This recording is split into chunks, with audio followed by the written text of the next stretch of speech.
Voy a ir poniendo mi presentación ahorita que la acabe de ubicar.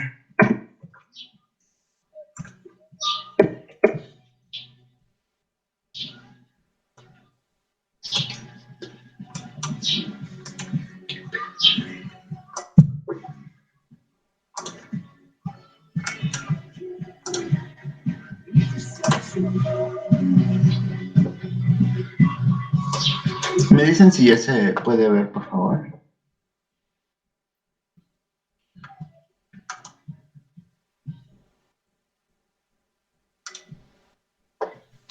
Ya, profe, ya se ve. Muy bien. Gracias. Bien, vamos a empezar esta sesión y en esta diapositiva lo que están pudiendo observar es dos cuestiones que versan particularmente sobre, al mismo tiempo, sobre el curso que normalmente tendría la insulina en su tarea cotidiana o, digamos, constitutiva para mediar la cantidad o concentraciones de azúcar en nuestra sangre.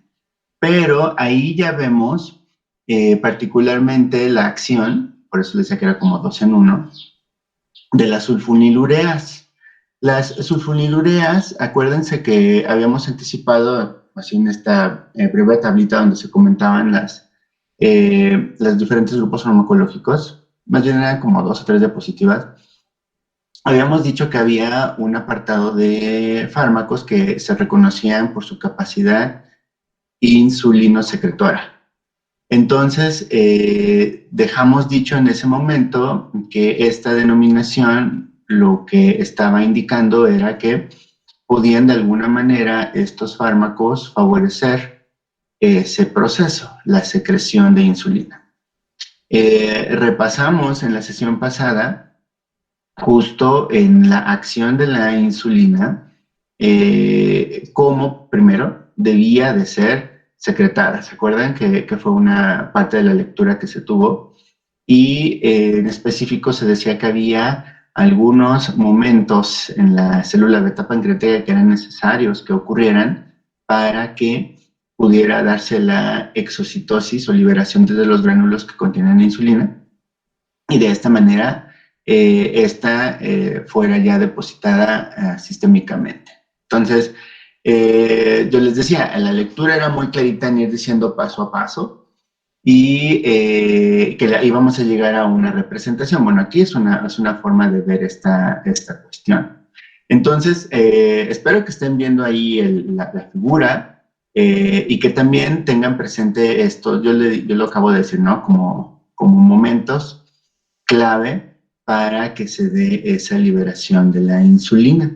¿Se acuerdan que comentábamos de cómo la regulación por ciertos electrolitos que eran sensibles en la superficie de las células podían tener un papel importante en la regulación de fenómenos en el citosol, en este caso, de aquellos que medían la exocitosis de la insulina? Entonces, solo para ver si estamos en sintonía, ¿ubican qué electrolitos participan en este proceso de liberación de insulina? Es el magnesio, es el litio, cloro, zinc. O sea, ¿no habían visto la diapositiva? ¿Sería potasio y calcio? Muy bien. Y además, eso lo dijimos desde la lectura del texto anterior. Entonces, no hay que perder de vista esta situación. Y solo para aquí como rematar esta cuestión, hablamos de la apertura del canal de potasio y del cierre del canal de calcio.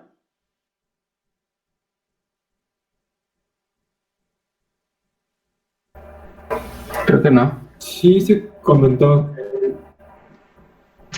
que facilitaba la liberación de los dos, Creo que su ¿cómo se llama? compañero De las alcancé a ver válvulas. que Jesús comentó que dijo como tímidamente no. Y es cierto, o sea, es al revés este proceso.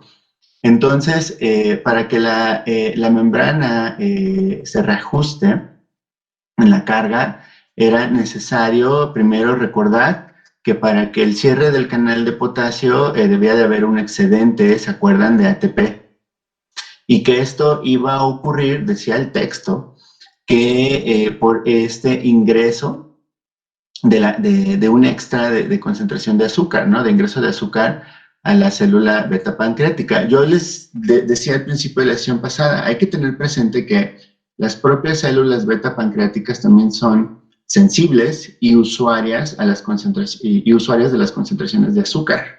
¿Se acuerdan que yo les decía eso? O sea, no solo las células beta pancreáticas se ocupan mágicamente de liberar la insulina, sino que yo les planteaba, existe un mecanismo retrógrado que es la propia concentración de azúcar y que esta, cuando es elevada, tiende a favorecer el incremento o más bien la presencia de una concentración incrementada de ATP, que es lo que favorece el cierre de ese canal de potasio y en compensación tenemos mayor ingreso de calcio a través del canal de calcio. Sí, es lo que nos está diciendo en la figurita. Por eso es como 2 en 1. O sea, vemos lo que normalmente ocurriría en una célula beta pancreática ante la exposición de una concentración exógena de azúcares.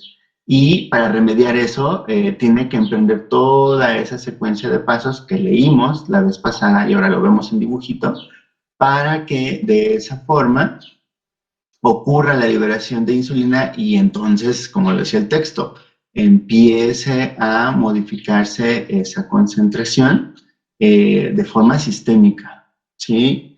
Y se nivele otra vez la concentración del ATP y se tenga otra vez este arreglo en las concentraciones de potasio y de calcio y entonces ya no se estaría liberando insulina.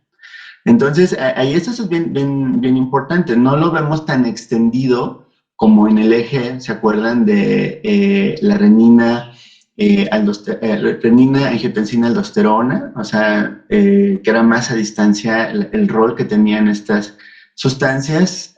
Aquí es como muy local, en esta misma línea celular, y es importante. Y ya se dieron cuenta que si pensamos en el mecanismo insulino secretor, si entendemos la ruta que tiene normalmente la liberación de insulina, pues entonces ya vieron que está ahí el receptor de sulfonilurea, que es particularmente el que está acoplado a este canal de potasio y que puede, de cierta manera, provocar, y en esa cierta manera es pues cuando agoniza o interactúa la sulfonilurea con este receptor acoplado a este canal y va a favorecer el cierre de este canal y toda la secuencia estaría repitiéndose, ¿no? De lo que hemos comentado hace unos momentos. Entonces, es un mecanismo muy eficiente porque lo que estaríamos esperando es justo la liberación de la insulina como tal, ¿no? Voy a ponerla ya en pantalla completa. Y entonces, el asunto sería entender que para que pensemos desde un punto de vista de eficiencia, de qué tan exitoso puede ser este mecanismo de acción en las personas, tenemos que retomar el planteamiento que también les proponía la vez pasada. Si lo que queremos que ocurra gracias a este mecanismo de acción es que una célula beta pancreática sea capaz de liberar insulina, en pocas palabras. Acuérdense que dijimos, va a depender de que esa célula beta pancreática sea todavía capaz de hacerlo. Significa que no podemos saber con suficiente claridad si derivado de este proceso insulino secretor, esa insulina seguirá siendo suficiente en cantidad, que esa insulina que se libere sea de suficiente calidad. Y por otro lado, pues que todo este mecanismo esté constitutivamente habilitado en las personas que lo reciban, el tratamiento con la sulfonilurea. ¿Se acuerdan que estas premisas yo las planteaba para este mismo mecanismo? Entonces, esto puede resultar en que las personas que se consideran, no me acuerdo si lo dije así la vez pasada, personas que son relativamente jóvenes en el diagnóstico de la diabetes, pero también relativamente jóvenes en edad, se esperaría que este mecanismo de acción sea, yo les decía así, no eficiente o que sea exitoso clínicamente hablando, ¿sí? Entonces, esta situación del mecanismo también quiero que lo visualicen como una potencia que puede estar potencialmente condicionado a esos factores y a la propiedad de las células del propio órgano, ¿sí?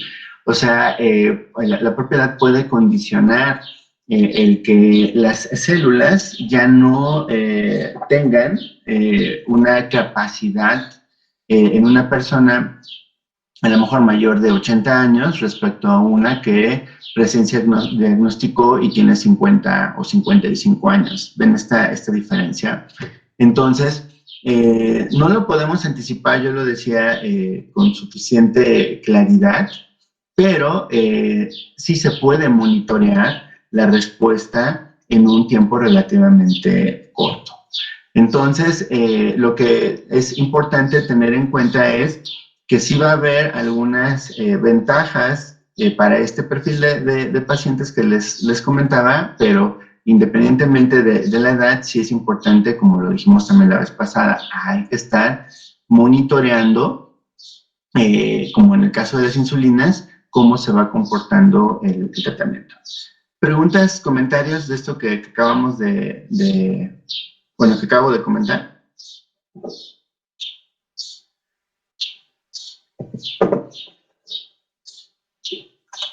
Me voy a salir tantito de aquí. Me voy a ir al PDF.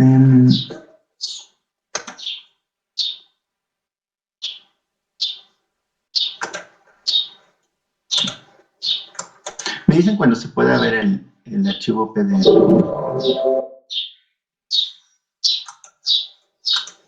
Ya se ve, por favor. Gracias. Ok. Si por favor alguien pudiera leer por aquí este segmento que estoy resaltando, por favor.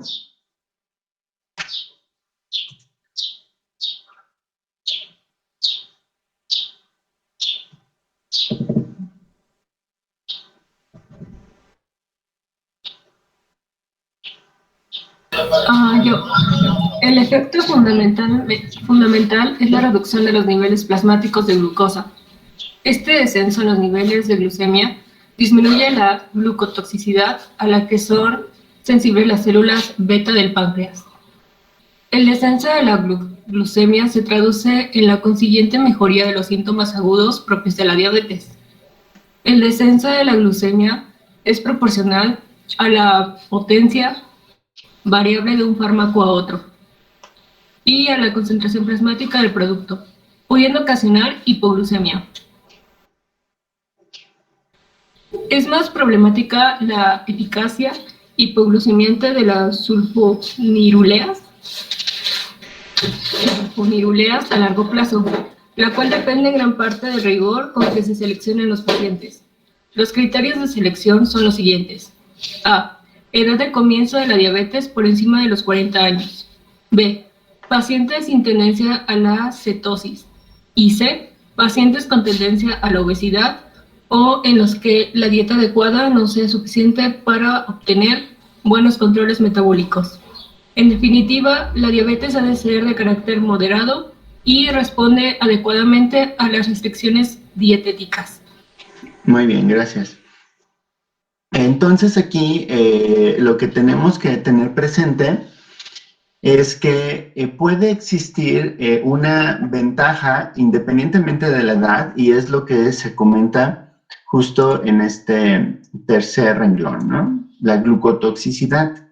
¿Se acuerdan que para que se pudiera observar el efecto, digámoslo, regulador de la concentración de los azúcares, a la cual también estaban expuestas las células beta pancreáticas, pues era pues emprender todo el proceso que regula la liberación de la insulina, pero en todo momento que haya hiperglicemia, en una persona que claramente ella fue diagnosticada con diabetes, significa que va a tener una clara también desregulación en el proceso de ingreso de los azúcares, que va a ser un poco más elevado, y que además va a estar desreguladamente favoreciendo en varios momentos del día el proceso de incremento de la concentración de ATP, el cierre subsiguiente del canal de potasio, etcétera, todo esto.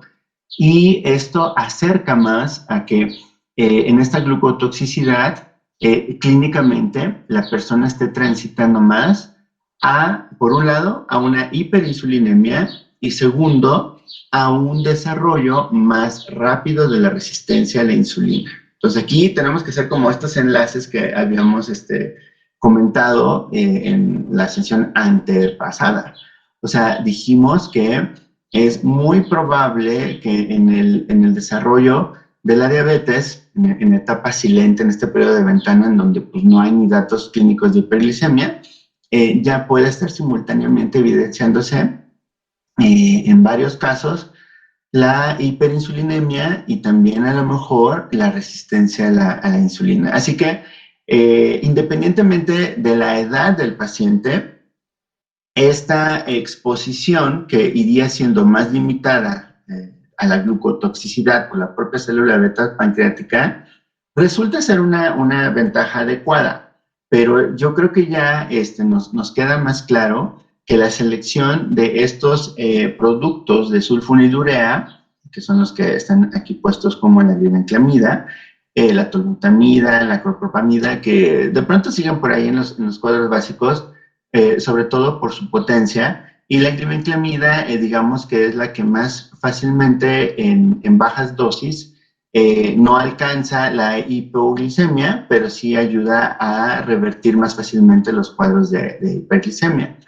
En condiciones, digámoslo, en que el paciente ha tenido o reportado en semanas previas al diagnóstico signos y síntomas recurrentes de hiperglicemia, ¿no? Entonces, sí ayuda a nivelar, pero es importante tener en cuenta que estos agentes tienen que ser monitorizados, insisto, y además verificarse. ¿Se acuerdan? Allí venía un criterio que era el índice de masa corporal, porque resulta que en la exposición a largo tiempo de este tipo de productos, veíamos por allí una frase que decía en el texto, ¿no? Que en larga duración de tratamiento, pues es difícil ver si va a mantenerse de forma exitosa este mecanismo de acción. Nuevamente aquí las guías dicen, bueno, pues para evitar otra vez esta cuestión de digamos, una prescripción prolongada que no corresponde necesariamente a las metas clínicas del paciente, lo que decíamos como inercia terapéutica, igual requiere verificar si no solamente se ajusta dosis, sino se cambia totalmente del grupo farmacológico en las personas, ¿no? Entonces, es algo que las guías ahora son más incisivas, si se puede decir así, en aclararle a los prescriptores de que ojo con esto y no vayamos a estar otorgando por muchos años el mismo medicamento sin estar pendientes de cómo se está comportando, sobre todo el parámetro de hemoglobina glicosilada. Entonces, esto es por ahí necesario hacer, ¿no? Entonces, hay algunos autores que subclasifican todavía, aquí como ven ya algunas características de estas sulfonilureas, las subclasifican en algunas generaciones, ¿no? De sulfonilureas. La glibenclamida resulta ser una de las de última como generación dentro de esta subclasificación, de las más recientes, aunque ya en el mercado ya tiene muchísimos años vigente. Digamos que tiene todavía algunos problemas en su administración en aquellos pacientes que puedan tener un posible deterioro renal. Aquí lo estoy tratando de seleccionar. Algún posible deterioro renal. Se limita su uso para aquellas cuestiones. Cuando hablamos de riesgo-beneficio, a veces se llega a recomendar un ajuste de la dosis. Lo cierto es que es fácil de plantear en términos de una sola toma en el día o hasta dos, dependiendo de la necesidad que se precise para el paciente, ¿no? O más bien en el paciente, la necesidad clínica que tenga el paciente como tal. Yo aquí lo que quiero que vayan entendiendo al observar, por ejemplo, esta información de la duración del efecto, o el tiempo de vida media también, es un poquito pensar en cierta analogía con algunas, las insulinas que estuvimos comentando la vez pasada. O sea, decíamos que había algunas insulinas que tenían que suministrarse prácticamente cuando la persona pues se sentaba a comer, ¿se acuerdan? O ya iba a tomar sus alimentos. Entonces, yo aquí les quiero preguntar, considerando este mecanismo de acción que hemos comentado, ¿creen que estos medicamentos tengan que considerar su consumo en algún momento previo o durante los alimentos o después de los alimentos? ¿Qué piensan ustedes? ¿Tendría que haber alguna indicación en específico?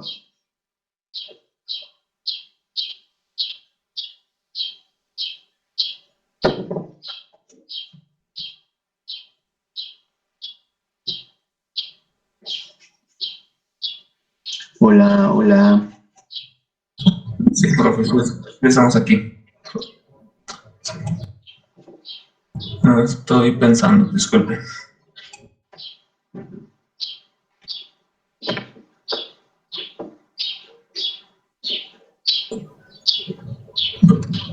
Bueno, voy a dejar de compartir esto y me voy a ir al PowerPoint. Me dicen cuando ya se pueda ver la presentación.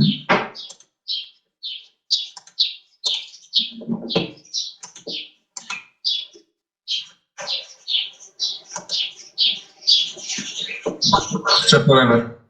Gracias. Bueno, entonces para ir así afinando algunas ideas alrededor de las sulfonilureas, es importante tener en cuenta que de entrada contienen azufre y las personas que les consumen por primera vez podrían tener algún efecto de hipersensibilidad, así que nuevamente habría que estar pendientes de cómo va respondiendo la persona con este tipo de productos. También ya decían ahí los criterios que se leyeron, que puede ser útil para los pacientes, yo les decía así como relativamente más jóvenes, tanto en el diagnóstico como de edad. Y esto es lo que en algunos apartados de las guías clínicas les permite ser considerados como terapias de un solo medicamento para ciertos perfiles de personas, o sea, monoterapia. Son combinables, sí, y vamos a ver en unos momentos más con qué grupo, principalmente, pero el hecho de que veamos como solita una sulfonilurea sí requiere que verifiquemos cómo se ha comportado, al menos en los últimos 6 meses, sus datos de glicemia en ayuno, la hemoglobina glicosilada, para perfilar o extrapolar información que apunte hacia decirnos si tiene cierto parámetro de control o no. Entonces, esto es bien importante porque acuérdense que queremos rastrear es si se está cometiendo o no este fenómeno de inercia terapéutica y si convendría en un determinado momento recomendar un cambio totalmente de mecanismo de acción. Ahora, tenemos allí una cuestión importante en lo que toca a justamente asegurar la recuperación de los niveles de la hemoglobina glicosilada, o sea, entre 6.5 y 7% en corto plazo. Y corto plazo hablamos de que no tiene que ir más allá de un año, idealmente, el que ya veamos estos valores de porcentaje así como ya muy nivelados, con poca variación. Aunque en algunas personas, que refería el texto, ¿no? En donde se pueda ver cierto riesgo de que haya estilos de vida en donde sean difíciles de remediar, pues no necesariamente va a ser tan fácil, ¿no? Particularmente ayudan a que se vayan también nivelando los valores de glicemia en ayuno. Habíamos comentado que se trata de un parámetro que típicamente la medición del azúcar en ayuno pues nos da oportunidad de ver cómo está metabólicamente el paciente, por un lado, al recuperarse del sueño, y por otro lado, así se encuentra metabólicamente listo, ¿no? Para ir regulando los valores o las concentraciones de azúcar que consuma la persona, ¿no? Entonces, esto es importante tener en cuenta. Otro grupo farmacológico que particularmente va a utilizar el mismo sitio de acción que las sulfonilureas es las meglitinidas. Y en este caso, es así como les acabo de mencionar, literalmente también van a interactuar o tener su agonismo con ese receptor de sulfonilurea y que particularmente va a modificar estos valores de glicemia que les llamamos prandiales, ¿no? O sea, es como lo está diciendo aquí. O sea, son muy exitosos en remediar las concentraciones de azúcares solo en presencia de glucosa exógena o en presencia ya del bolo alimenticio. Entonces, irremediablemente vuelvo a cuestionar lo mismo que hace unos minutos. ¿Qué nos está diciendo esta frase de las meglitinidas respecto a en qué momento este producto tendría que consumirse respecto a los alimentos? Ahí está muy fácil ya el que responda. Pues junto con la comida. Exacto, ahí abajito está el texto, lo dice. Entonces, como les comentaba hace unos momentos, hay algunos, los expertos, los médicos especialistas que dicen que pueden ser las meglitinidas de cierta forma equiparables a las insulinas rápidas. Tomando en cuenta que hablamos de favorecer la insulinosecreción de una manera mucho más rápida respecto a las sulfonilureas. Entonces, el detalle está en que aún al tratarse de la vía oral, que es también como se consumen este tipo de agentes, las meglitinidas como la repalinida o la natilinida, que son las más populares, estas parece que no tienen tanta afinidad, por un lado, a las proteínas plasmáticas, está más disponible, se absorbe mucho más rápido en comparación con las sulfonilureas, es lo que se tiende a observar, aunque puede eventualmente haber excepciones por la propia idiosincrasia de las personas. Entonces, nuevamente, es importante estar monitorizando cómo le va a una persona que consume este tipo de fármacos como parte de su tratamiento. Entonces, aquí hacia donde tiende a ir la selección de este tipo de productos es hacia aquellas personas en las que todavía se está considerando la insulinización y que claramente presentan complicaciones en hacer cambios en sus estilos de vida saludables. Esto es que tienen índice de masa corporal elevado, que están apenas iniciando la dieta con el nutriólogo y toda esta cuestión. Entonces, la verdad es que el uso de este tipo de agentes, las melitonidas, llega a ser un poquito latoso y está sujeto a diferentes opiniones, ¿no? Por ejemplo, me ha tocado escucharlo con los médicos familiares porque dicen que el utilizar, por ejemplo, este tipo de agentes, ¿no?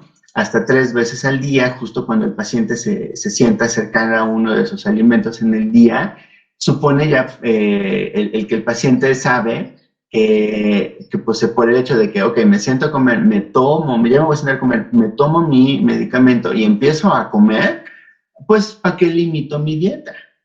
Si ya me estoy tomando mi chochito de repaglinida y va a nivelar mi concentración de azúcar, ¿para qué regulo mi dieta? Entonces ya ven ahí como la trampa o molestia que ven los médicos, los nutriólogos, porque también de pronto es esto, ¿no? No me ayuda nada que el paciente entienda que este tipo de productos modulan la cantidad de azúcares al momento de comer porque pues se confía. Entonces, sí vemos, como dicen, ¿no? O sea, hay mucha lógica en este tipo de apreciaciones, pero también hay mucha oportunidad de intervenir desde el punto de vista farmacéutico para que el paciente entienda que si bien se puede paliar o remediar el asunto de la concentración de azúcares en ese momento que consume el medicamento, no necesariamente va a ayudar a disminuir el menor consumo de medicamentos en el tiempo. O sea, porque pues el asunto es que el paciente, ay, me choca estar tomando este medicamento cada vez que como. Pues coma mejor. Vamos a ver qué podemos hacer para cómo está la dieta, qué complicaciones hay o barreras hay para que usted sea adherente a la dieta. Y entonces, en el tiempo podemos ir ganando a que las melitonidas disminuyan en el día en términos de andar tomando el medicamento. O sea, entonces hay que ver este tipo de cuestiones, ¿no? Aquí tenemos otra manera de ver el proceso que ya con las sulfonilureas habíamos visto. Aquí ya se incorpora el caso de de este tipo de medicamentos. Aparece ahí como una melatonina, el que puede también agonizar con el receptor de sulfonilurea, que también es afín, y que va también a promover la modificación del trabajo del canal de potasio y toda la secuencia de fenómenos que ya habíamos dicho, que favorecen la secreción, ¿no? de la insulina. Entonces, tenemos que hacer una precisión. Sí se le puede educar al paciente que tan pronto se siente a comer, puede tomar el medicamento, no con el alimento, o sea, que primero degluta la tabletita, empieza a comer. Tampoco se ha visto mayor problema si lo hace al término de sus alimentos, aunque la precisión de si va justo cuando se siente a comer o al término dependerá de cómo observamos la respuesta en la regulación o el control de los niveles de azúcar en la sangre, ¿no? Entonces, a lo mejor el primer mes será muy importante, si tiene la manera de medirse en el dedito la cuenta de azúcar será muy valioso y entonces se podrá precisar, ¿no? Entonces, mucho de esto también va a tener por ahí cierto sesgo la calidad de alimentación que tenga la persona, ¿no? Entonces, el paciente puede aquí decirnos, pues sí he estado comiendo bien y me tomo el medicamento como me dice y ahí están mis laboratorios, dice que está alto todavía. O sea, pues ya saben, ¿no? Aquí tenemos ciertos cuestiones que son difíciles y que en un determinado momento pues no podemos monitorizar. Recuerden que en la atención farmacéutica nos dijeron, ¿no? El monitoreo de la adherencia no tiene lamentablemente un gold estándar o el famoso estándar de oro, ¿no? Ningún método. Pues sería el propio observar que el paciente tome el medicamento, pero pues esto es difícil, ¿no? Entonces, aquí tenemos esta cuestión con las melitinidas, ¿no? Tanto las melitinidas como las sulfonilureas comparten algunos efectos secundarios que es importante monitorizar. El primero de ellos ya lo habíamos visto, que es el caso de la hipoglicemia. Obviamente va a ser menor con las melitinidas porque el posible bajón de azúcar se va a remediar por el hecho de que o está consumiendo ya el alimento o recién lo consumió, así que ese no es mayor problema. Y otro de los principales es que se observa un desarreglo en los adipocitos, más con las sulfonilureas que favorece el aumento de peso. Entonces, se considera propiamente una potencial contraindicación el utilizar este tipo de grupos farmacológicos en las personas que tienen sobrepeso y, desde luego, obesidad. Entonces, se habla de una ganancia en algunas personas de hasta 5 kilos en un año o en 2 años. Entonces, parece ser relativamente poco, para otros lo contrario, pero en términos de una persona que además de diabetes tenga hipertensión y o alguna dislipidemia, pues ya hablamos de que esto definitivamente no es viable, no queremos que una persona se descompense más metabólicamente hablando y a lo mejor tenga hasta la formación de un ateroma o una complicación cardiovascular. Entonces, es preferible no utilizarle en esas cuestiones. También debemos tomar en cuenta que si anticipamos que por ejemplo, el caso de las sulfonilureas pueden causar la hipoglicemia, podrá haber algunas combinaciones de medicamentos que también puedan favorecer la hipoglicemia. Entonces, por ejemplo, el encontrar o combinaciones de medicamentos que puede ser la glimenclamida con alguna insulina, ya es un poquito así como de color naranja rojo, pues de que esta persona puede estar transitando más fácilmente en fenómenos de hipoglicemia y explorar por qué tendría que otorgarse una prescripción de esta naturaleza. Vamos a ver posteriormente, así como en el caso de la hipertensión, cuáles serían estas cuestiones que favorezcan o no la selección de una combinación, ¿no? Y cuáles podrían ser las más viables, ¿no? Los trastornos gastrointestinales pueden ser variables. En los primeros días es muy común observar a veces el vómito, pero también tenemos, acuérdense, este famoso término impreciso que se llama dispepsia, ¿se acuerdan? Que puede involucrar dolor como en la boca del estómago, molestias tipo cólico, como de irritación gástrica.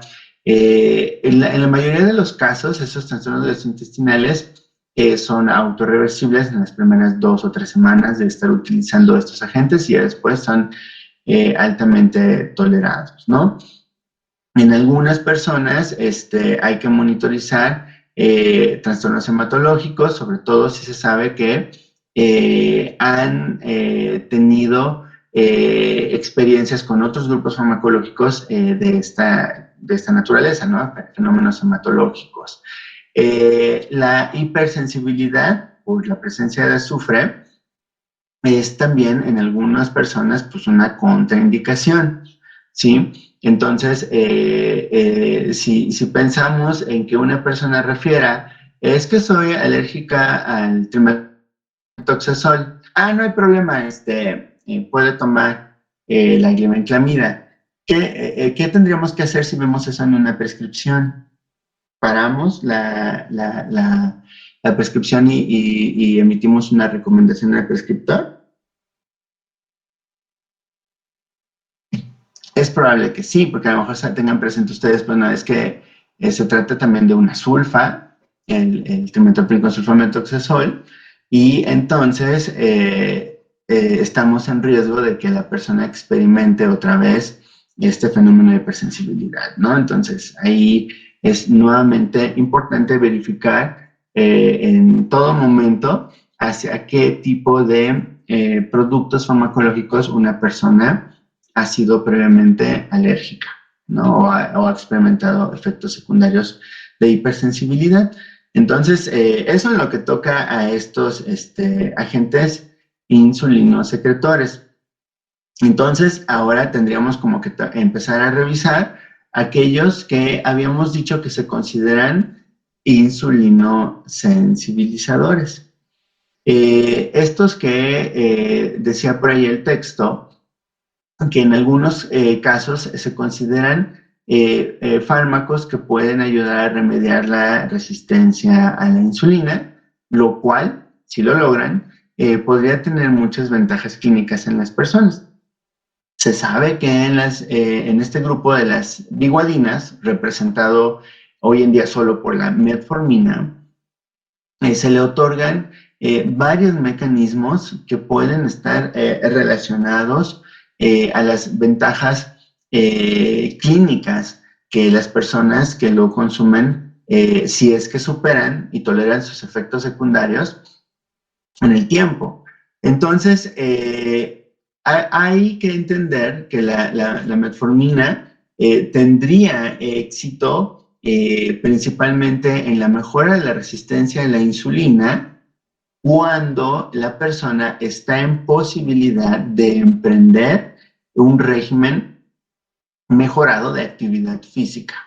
No se trata de que sea estricto el régimen de actividad física, sino que en la misma premisa que hemos dicho, como para la hipertensión, como para la diabetes, de que la persona que esté en posibilidad de hacer ejercicio lo haga ajustado a sus posibilidades y que además sea de forma continua al menos 30 minutos. Esto también habíamos dicho que ayuda a que el proceso de resensibilización hacia la insulina sea más exitoso, porque la actividad física lo que va a promover es que las células tengan una mayor necesidad de glucosa y por lo tanto, pues quien habilita esta capacidad de captación de la misma, pues tendría que ser la propia insulina. Así que mejoraría por mucho esta capacidad funcional de la insulina y se traduciría, como yo les decía, en una mejoría en la resistencia a esta insulina. Así que se ha visto ya en varios estudios que si bien puede ser variable esta recuperación en la resistencia a la insulina, va a ser aparentemente más exitosa en aquellas personas que puedan desarrollar una actividad física constante, ¿no? Entonces, esta parecería, a lo mejor algunos lo llaman como una condición, pero no necesariamente en todos los casos se va a mostrar igual, ¿no? Entonces, la tendencia es que sí se mejora y pues si se promueve, mejor, ¿no? Ahora, tenemos varios, digamos, oportunidades que el mecanismo de acción alcanza, y sobre todo, ya decíamos, para el caso de la resistencia a insulina, a mejorar, en este caso, la sensibilidad del receptor de insulina hacia la propia insulina en el tejido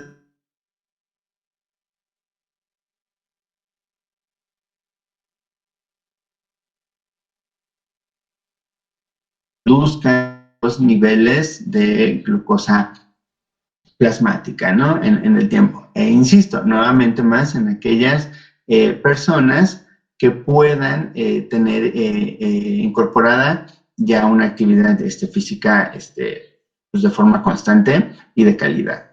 Pero también a nivel hepático se sabe que la metformina puede, por esta activación de la AMP quinasa, generar otros fenómenos que regulan la concentración de azúcar. O sea, por un lado, el impedir a que el hígado genere estos extras de azúcares de forma innecesaria, de los que venían en un determinado momento a suceder. ¿Se acuerdan? La vez pasada lo decíamos, cuando se tenía una descompensación en la acción de la insulina.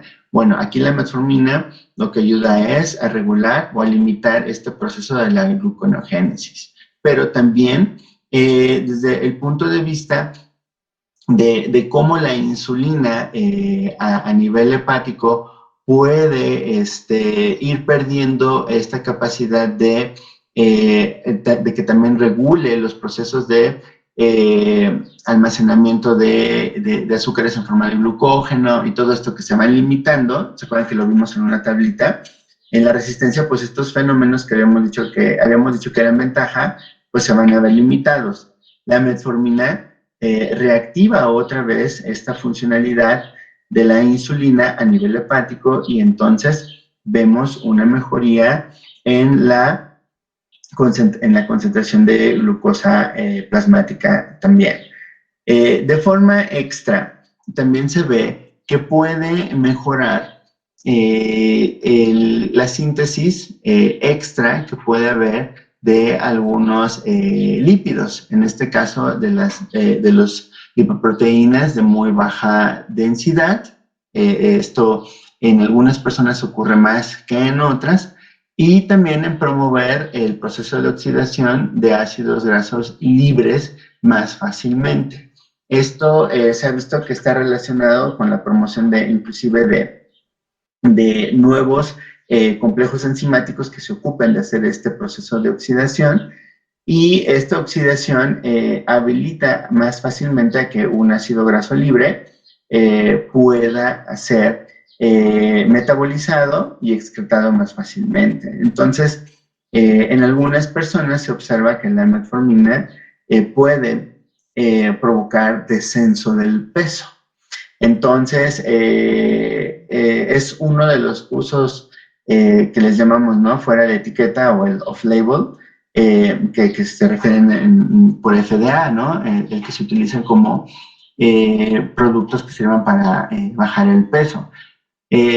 No fue en este caso desarrollado la metformina con ese propósito, o sea, más bien son los hallazgos que en el tiempo se dan, y no se puede considerar como un uso oficial o avalado, porque no en todas las personas que lo utilizan se observa el descenso de peso. Y en algunas, o también se puede decir que no se observa con la misma intensidad, así que es complicado asegurar que el que lo consuma va a bajar de peso.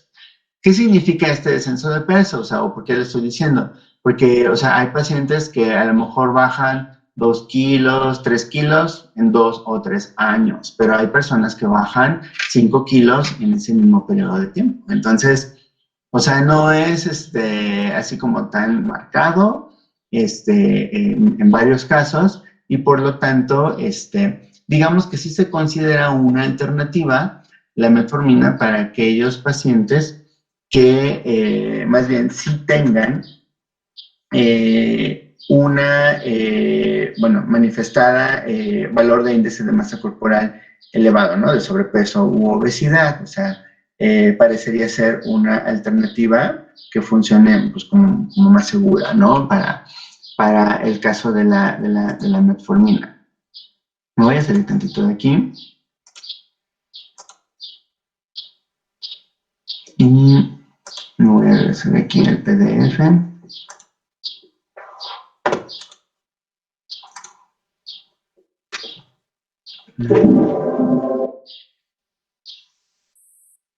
Supongo que ya se ve, ¿no? El PDF. Sí, gracias. Entonces, aquí va a ser le voy a pedir a alguien que me ayude con esta lectura. Ya ven que acaba aquí esta sección y empieza acá arriba, entonces lo voy a ir moviendo. ¿Quién me quiere ayudar, por favor?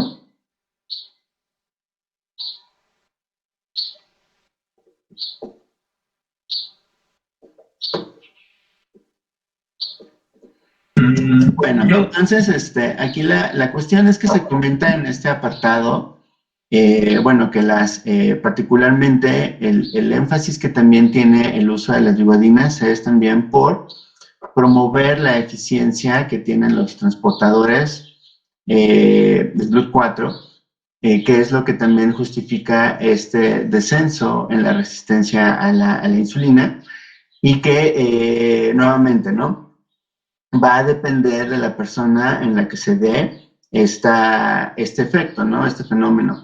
En esta figura que yo les comentaba, o sea, se enlistan o se presentan a lo mejor 6 posibles mecanismos que se le otorgue, pero hay publicaciones que indirectamente señalan hasta más de 16 procesos de tipo más bien metabólico, en los cuales está involucrado la metformina y que puede tener específicamente éxito en modular no solamente la concentración del azúcar, sino que también de algunos lípidos.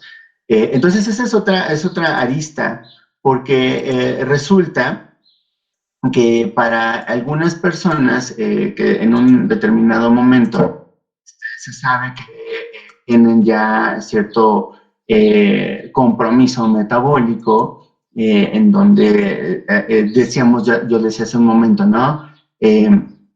Es el paciente con diabetes, con hipertensión y a lo mejor hasta una dislipidemia, pues entonces tenemos que pensar en este tipo de alternativas que parecen ser relativamente seguras. Entonces, aquí, para ir cerrando en el caso de la metformina, ya les decía que por estas ventajas puede ser más fácilmente visualizada su elección en las personas que tienen sobrepeso u obesidad.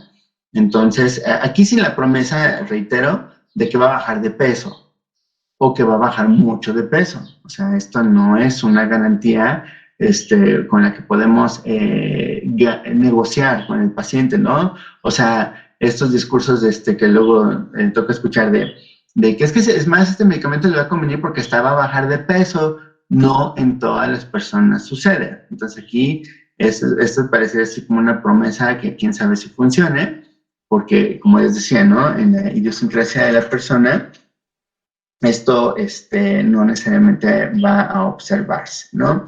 Esta reducción de complicaciones cardiovasculares a largo plazo se refiere propiamente a la reducción del riesgo cardiovascular, ¿se acuerdan de este valor?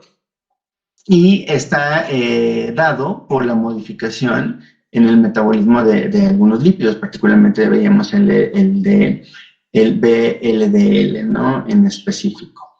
La hipoglicemia como reacción adversa prácticamente no va a ocurrir porque, a diferencia de las insulinas o de las sulfonilureas o las meglitinidas, no estamos modificando la concentración de insulina, ¿sí? Sino que más bien se está haciendo eficiente el uso que tiene la insulina por parte de las células. Y aun cuando se espera observar que pues, todas las células tengan un mejor uso de este recurso de la insulina, pues no es suficiente como para que genere este fenómeno de hipoglicemia. Así que en ese sentido son un poco más seguras, ¿no? Tenemos un impacto directo sobre la reducción de este valor de la hemoglobina glicosilada en términos de porcentaje. Hay algunos endocrinólogos que comentan que pues, han tenido pacientes en donde este descenso de la hemoglobina glicosilada es un tanto similar inclusive al de las sulfonilureas. Hay de todo, ¿no? O sea, que es hasta más lento que en las sulfonilureas. pero es muy importante mantener el monitoreo y sobre todo asegurarlo, insisto otra vez, con la hemoglobina glicosilada, ¿no? Entonces, ahí es el comentario. Varios de los efectos secundarios más latosos y que pueden ser más comunes, a diferencia de los sulfonilureas, son las gastrointestinales. Estas sí pueden permanecer en algunos pacientes prácticamente durante todo el consumo del producto. Entonces, a diferencia de esta característica de reversibilidad que veíamos en las sulfonilureas, en el caso de la metformina, por ejemplo, las características de la dispepsia que yo les comentaba hace unos minutos, incluyendo diarrea, náusea, diarrea de flatulencias, pueden ser de larga duración. Entonces, tenemos que pensar en las, digamos, en este razonamiento del riesgo-beneficio en función del potencial deterioro de calidad de vida que pueda tener una persona, ¿no? O sea, de que este medicamento me hace ir al baño muchas veces en el día, y en mi trabajo no tengo posibilidad de estarme parando o pidiendo permiso para ir al baño, etcétera. Entonces, o las incomodidades que esto genere, puede ser una condicionante. Entonces, me puede ser considerada una reacción adversa, pues hasta de moderado a severo. Entonces, tendría que pensarse en otro grupo farmacológico diferente, ¿no? Entonces, ahí tenemos este tipo de efectos. Hay que monitorizar. Creo que no lo... Así que está. Hay que estar monitorizando, sobre todo cuando se tiene un uso prolongado de la metformina. Hay que monitorizar la función hepática, porque puede haber algunas personas que pueden ser muy sensibles al amplio metabolismo que tiene por el CYP3A4 y que puede generar algunos metabolitos propiamente tóxicos para el hígado. Entonces, es variable, no es una reacción adversa muy común. Entonces, sí hay que estar verificando los valores de las transaminasas, la formación de ácido láctico inclusive, para ver si se condiciona o no el uso de la metformina. Entonces, ya ahorita de forma anticipada les decía, puede ser un medicamento que se puede ocupar por mucho tiempo. Sí, ya hemos dicho algunas consideraciones del monitoreo. Puede ser una monoterapia, sí, puede ser una opción de monoterapia de inicio en una persona que se diagnostica, también lo puede ser. Pero también la metformina constituye una de las combinaciones más populares junto con la glibenclamida para finales y principios de este siglo, ¿no? O sea, más bien de la década pasada o del siglo pasado y de este. O sea, se observaba como una combinación entre el 50 y 70% de las personas con diabetes.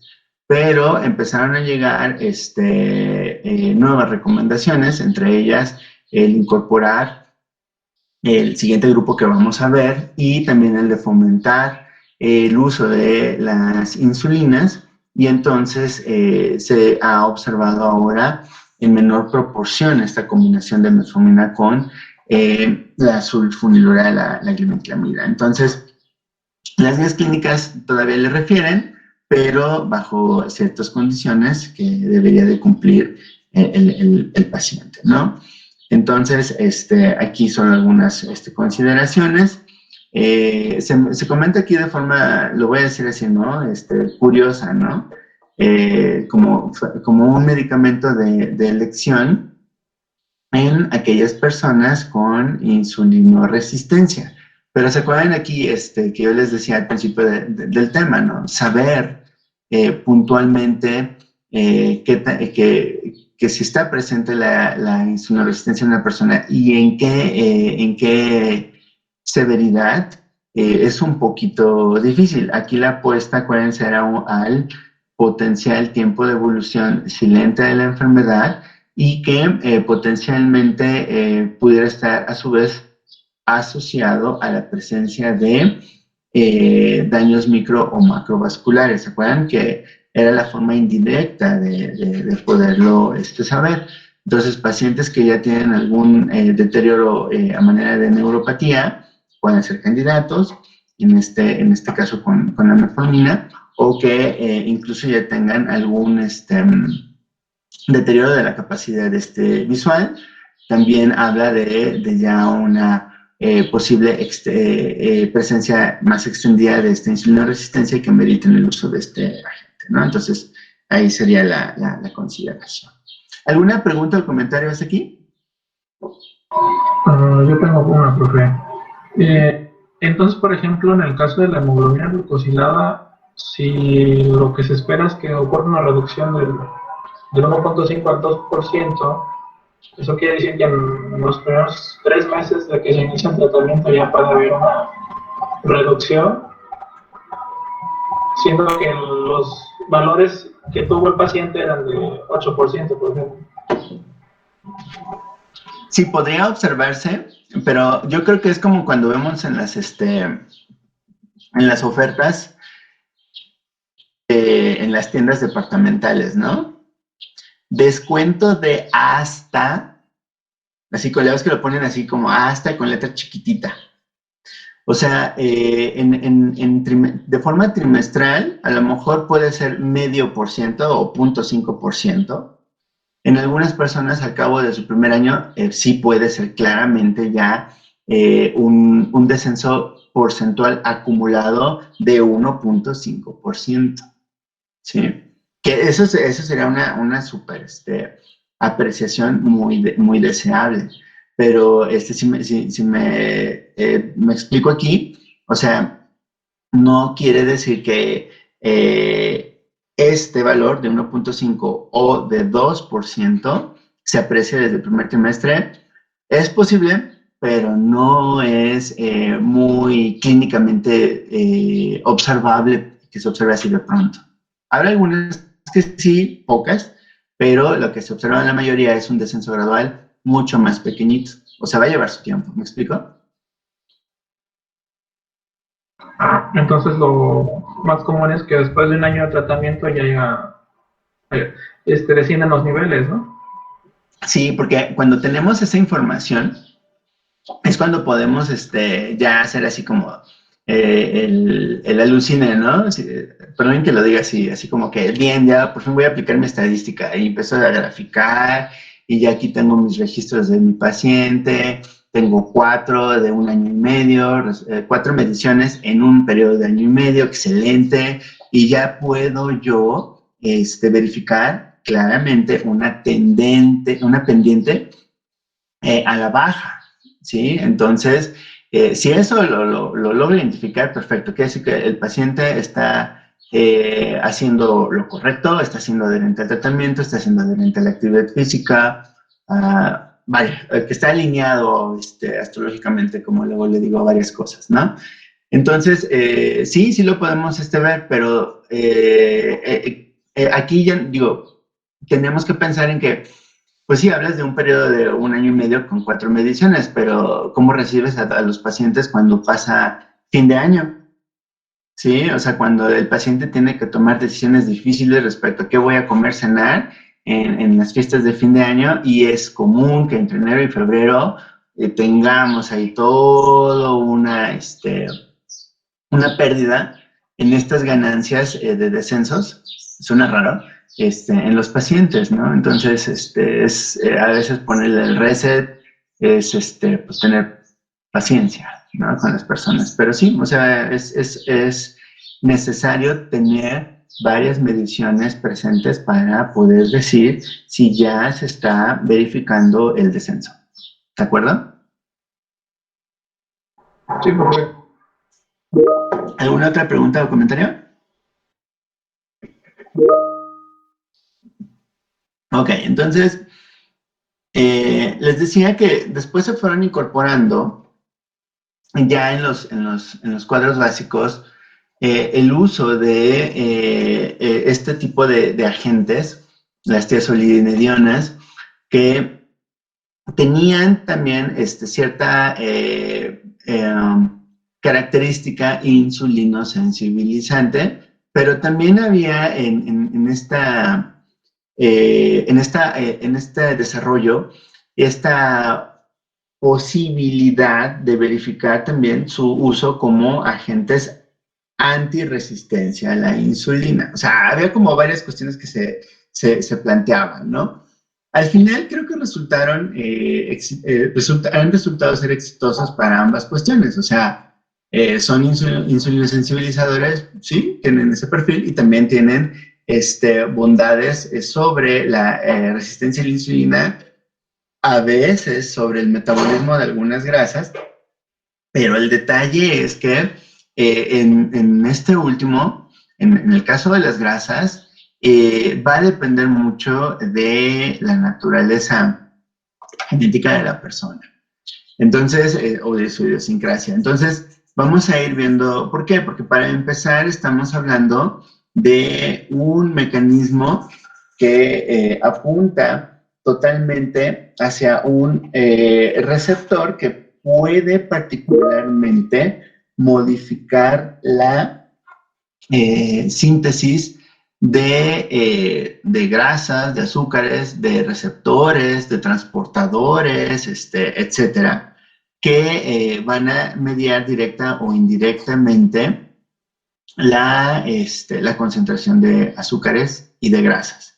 Y esto es porque propiamente van a favorecer de que cierta transcripción de genes ocurra más o menos, y entonces empecemos a observar en el tiempo esta recuperación de datos clínicos, ¿no? Y esto gracias a estos receptores activadores de la proliferación de peroxisomas, que tienen diferentes isoformas, y nos interesa más en específico la de tipo gamma, ¿no? La tercera que aparece en esta tabla.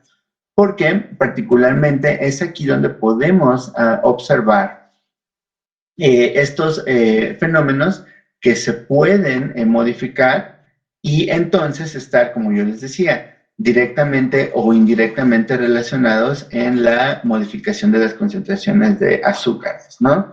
Entonces, no solamente medían estas concentraciones de azúcares, sino también de grasas, ¿no? Hablamos aquí del fenómeno de la lipogénesis, pero también de la diferenciación de los adipocitos, a veces de una forma más rápida, y esto se traduce en que a lo mejor en algunas personas puede ocasionar que suba un poquito de peso o no.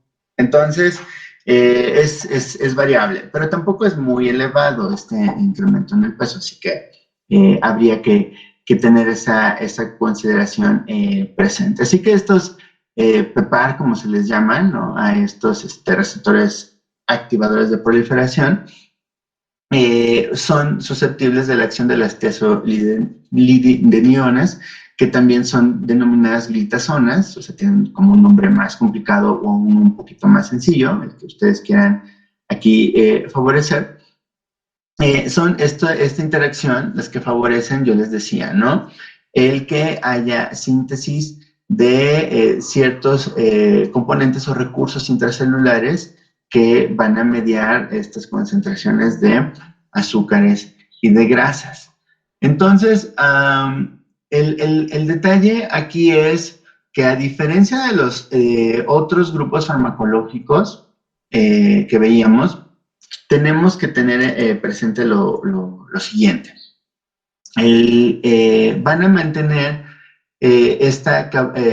las glitazonas van a tener esta capacidad de modificar la concentración de azúcares por habilitar a una línea celular de la presencia de más transportadores de glucosa. El GLUT4, uno de los más eficientes, ¿no? Y además, en líneas celulares hepáticas, el favorecer la producción de enzimas que más bien se consideren gluconeogénicas, pero en su limitación, esto redundaría, acuérdense, en tener una menor producción de azúcares libres desde hígado. Entonces, en esta limitación en producción de las enzimas gluconeogénicas también lo tenemos. Se comenta que pueden también favorecer los procesos enzimáticos que más bien generen el almacenamiento o redunden en el almacenamiento de azúcares. Esto también se ha visto. Pueden modificar la síntesis de lipoproteínas de muy baja densidad, pero también de las de alta densidad. De forma anticipada, ustedes recordarán que hay algunas lipoproteínas que parecen ser más benéficas en nuestro metabolismo porque se ocupan de acercar al hígado precisamente a algunas grasas y de esta manera pues, se pueden metabolizar más rápido o desdoblar de manera que puedan ser procesadas más rápido, ¿no? Entonces, hay parte del trabajo de las de alta densidad que es valioso y que parece ser que también estas tiazolidinedionas pueden intervenir. Así que, pues hasta este punto suena interesante, ¿no? O sea, el hecho de ir modificando las concentraciones de azúcares por favorecer la disposición de mecanismos que faciliten su uso, pues que bueno. Y si tienen beneficios en lípidos, pues todavía mucho mejor. Hasta ahí va bien esta cuestión. Y entonces empezamos, yo les decía a principios de este siglo, a observar una mayor prescripción de este tipo de agentes. ¿Y qué creen? O sea, fue tal que esta línea fue la que ayudó a ir observando una menor frecuencia en la prescripción de la combinación de glibenclamida con metformina. ¿Se acuerdan que lo mencioné hace unos minutos? Entonces empezamos a ver pacientes que ya recibían rosiglitazona, pioglitazona, y en un principio fueron considerados fármacos de clave especial, ya lo había dicho anteriormente ese término, y que implicaba que tenía que autorizarse previamente la receta para que una persona recibiera este tipo de fármacos, porque se consideraban que solo bajo ciertas premisas se podían otorgar. Entre estas premisas era, por ejemplo, el que ya llevaba un paciente mucho tiempo recibiendo metformina con glibenclamida y había muchas variaciones en los valores de glicemia en ayuno y hemoglobina glicosilada. O sea, había temporadas en las que sí estaba bajito o controlado el valor y había picos de pronto, ¿no? Entonces, estos eran pacientes candidateables.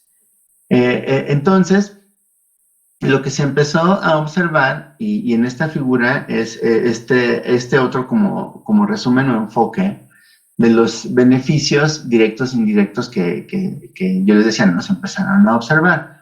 Por un lado, el de observar disminución en la cantidad de azúcares, porque decíamos que le pegaba a este fenómeno desde hígado, ¿no? Que ya no hubiera tantas secreciones extraordinarias de azúcares desde los procesos de gluconeogénesis, se limitaban, ¿sí?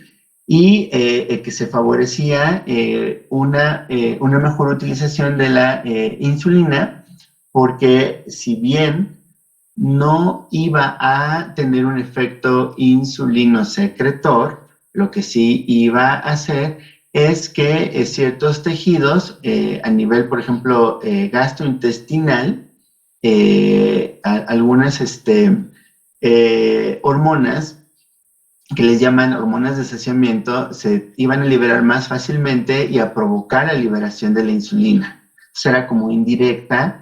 Ahora sí, este fenómeno de liberación de insulina se llaman incretinas, estas hormonas del saciamiento, que podían ser estimuladas por la acción de las tiazolidinedionas, ¿no? Entonces ya como que veíamos ahí un combo otra vez, ¿no? Mejoraba la sensibilidad a la insulina porque se disponía ya de más transportadores de azúcares que hacían más eficiente el ingreso de las cuentas de azúcares hacia los tejidos. Entonces, pues iba como muy bien, ¿no?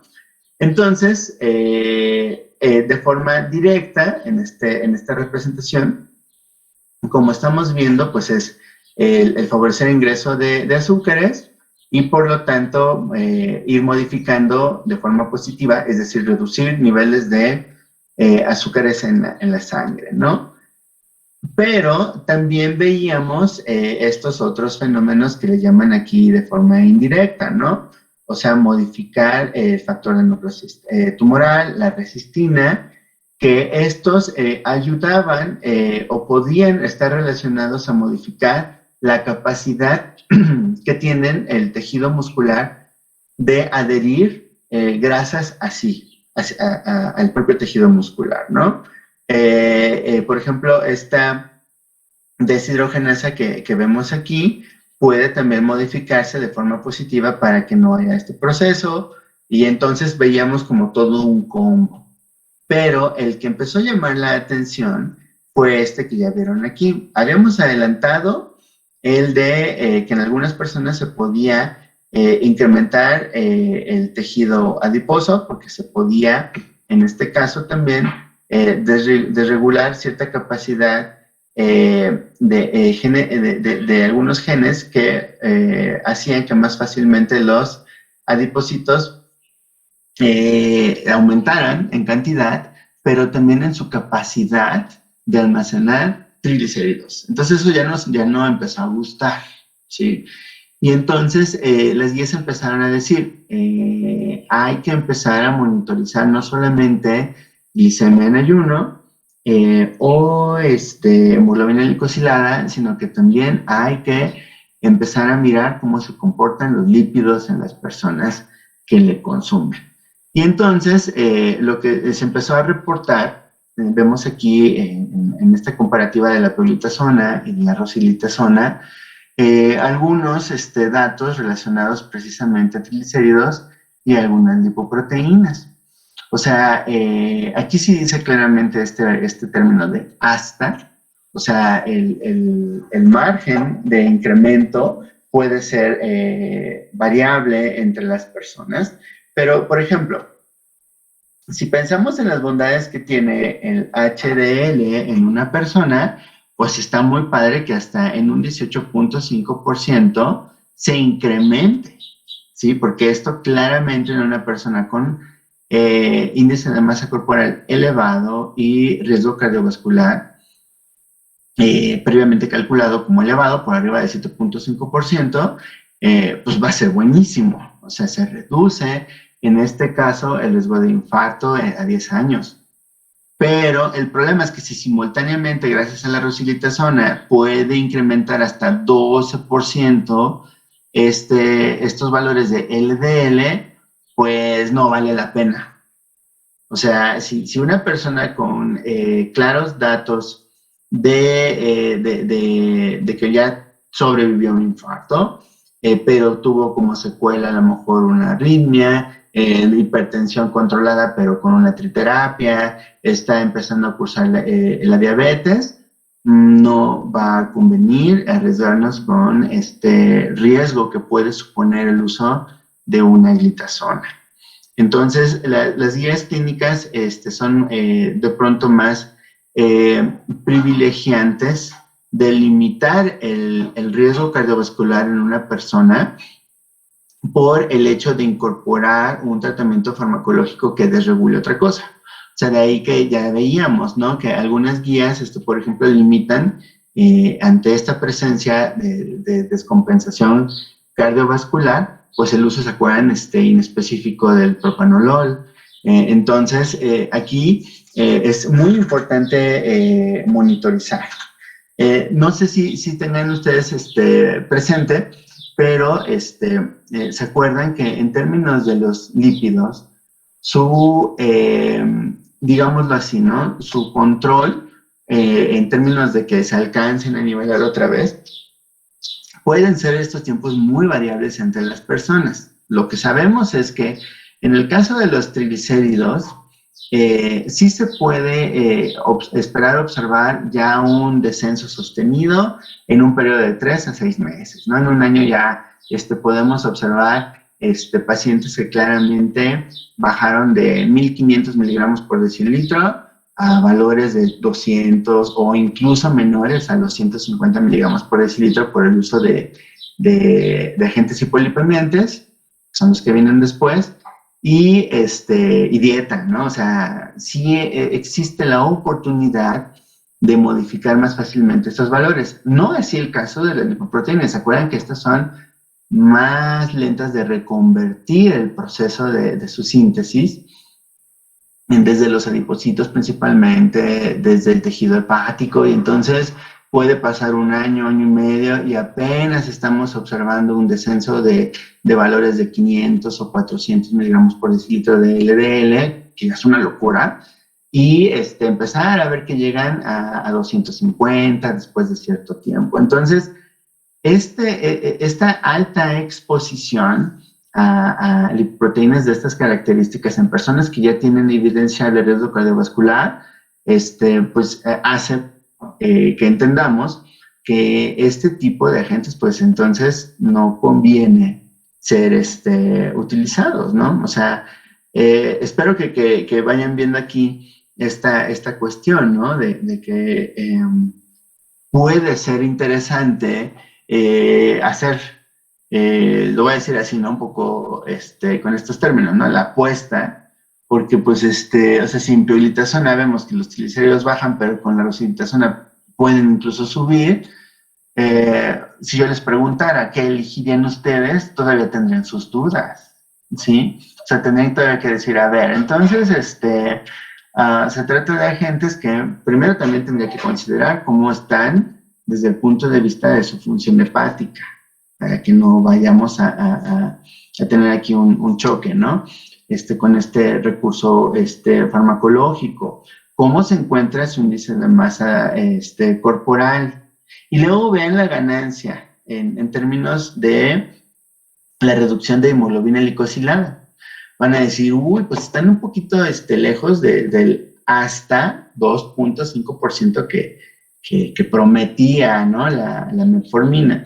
Es variable inclusive, ¿eh? Entonces, el asunto es, tenemos que pensar las ventajas que pueden tener estos pacientes. Claramente serían pacientes que no tengan riesgo cardiovascular o antecedentes cardiovasculares severos, que a lo mejor, digamos, tengan cierto, como los decía también para el caso de los grupos previos, ¿no? ¿Qué tan recién es el diagnóstico de la diabetes en la persona? ¿Qué edad tiene la persona que recién está diagnosticada? Pues para valorar esto, ¿no? Y además, tener en cuenta que en esta modificación de la acción de los PEPAR, pues nos referíamos al caso de esta isoforma gamma, pero se acuerdan que había otras dos isoformas, que son de las principales, porque hay varias. Y entonces, estas estaban asociadas a otros fenómenos que permitían la regulación de ciertos genes. Y entonces, pues, la extensión de los efectos secundarios sí pueden alcanzar a otros órganos, a otros sistemas. Ya comentamos el caso de la ganancia de peso, pero también pueden desregular la acción de la aldosterona y de ahí el tener la retención de líquidos. Esto para una persona con antecedentes cardiovasculares puede agravar o hacer lucir por este incremento en el volumen plasmático. Hablábamos de un incremento en la resistencia periférica, el gasto cardíaco, ¿se acuerdan? Y pues entonces podemos tener aquí esta insuficiencia cardíaca. Entonces ya estamos muy entendidos ahora, a casi 20 años de que se empezaron a utilizar más ampliamente este tipo de agentes, de lo que se debe de monitorizar, además de otros sistemas que se pueden ver afectados, ¿no? O sea, hablamos aquí de los macrófagos, a nivel muscular, que en algunos casos se puede considerar como una ventaja, pero también vieron el caso, se me estaba pasando, de la fractura de huesos, ¿no? Parece que en algunas personas sensibles, sobre todo de personas ya adultos mayores, pueden modificar la acción de la médula ósea y limitar la naturaleza y consistencia que tienen los osteocitos. Entonces, esto las expone a un poco más de fenómenos de fractura de huesos. Entonces, como que la magia de las tesolinedionas ha sido criticada. O sea, yo creo que son fármacos que pueden ser utilizados bajo el monitoreo estricto, que ya creo que nos queda más claro. Pero también yo creo que tienen muchas ventajas, porque el hecho de precisar el PEPAR en lo que toca a su selectividad que pudieran tener este tipo de productos, pues creo que eso puede hacer que se limiten mucho los efectos secundarios. Entonces, eso se le va a la investigación, a tener coformulados. Entonces, yo creo que la vigencia de las glitazonas existe, y las guías clínicas le conceden un uso amplio cuando no tenemos estas limitaciones. Así que no se queden con la idea de que las tiazolinedionas son así como que, son un éxito fugaz. No, o sea, yo creo que son muy vigentes todavía, y se espera que incluso se pueda amplificar esa selectividad para mejorar su capacidad, ¿no? Muy bien, preguntas, comentarios. Yo creo que aquí le vamos a dejar hoy, pero no sé si tengan alguna pregunta o comentario. Sí, una un tanto breve. ¿Podría explicar un momento de nuevo el primer mecanismo de acción, el de las sulfonilureas? Me parece. ¿Con el que empezamos? ¿Te refieres de la glibenclamida y todos esos? Sí, por favor. Es que no me quedó muy claro lo de su efecto en el receptor. O sea, más o menos tengo idea de la repolarización, que es como muy parecido a lo de que pasa en las neuronas, en la sinapsis y todo esto. Bueno, más que nada en la neurotransmisión. Pero no me quedó muy claro el efecto que tendría el bloqueo del canal. Entonces...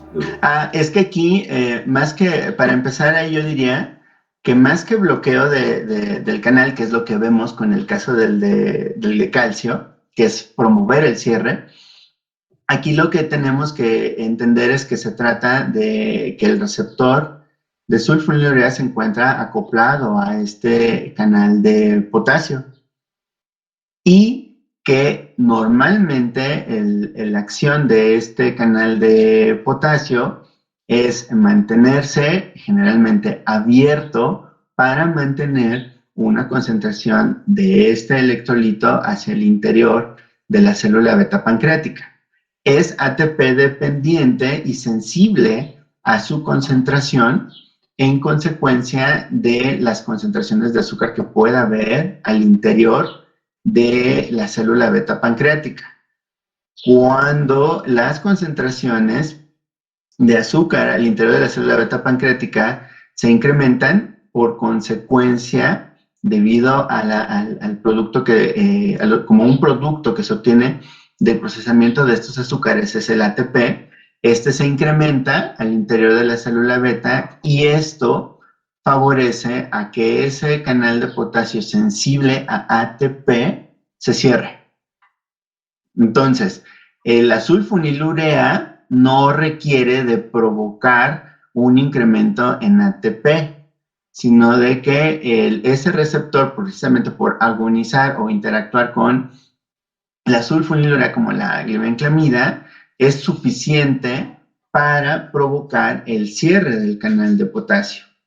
¿Sí queda claro aquí este punto? Y por consecuencia, toda la serie de fenómenos que ocurren después, que sería modificar el gradiente de concentración al interior, y observarse la despolarización de la membrana, provocaría que de forma refleja el canal de calcio permita el que se internalice calcio. ¿De acuerdo? Y la entrada de calcio pues hace que se liberen los gránulos, ¿no?, de insulina. Sí, Entonces, pero entonces aquí la única diferencia es que digamos que la acción de la sulfonilurea no incluye el incrementar los niveles de ATP, de este recurso al cual es sensible el canal de potasio en estas células beta pancreáticas.